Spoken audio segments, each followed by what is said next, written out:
Now, who wouldn't be proud to have a tomato like this come out of their garden?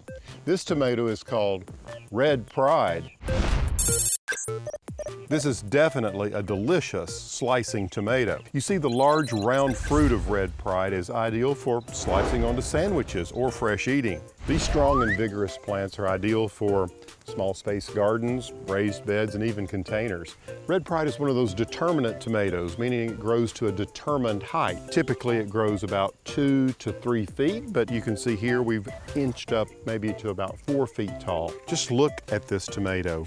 Look how juicy and plump it is. If you're looking for a heavy producer, look no further. And the flavor? Fantastic. You'll also find the large leaves of this plant provide excellent cover for the fruit, which ripens later in the growing season. For more information on Red Pride tomatoes, check out my website, palensmith.com.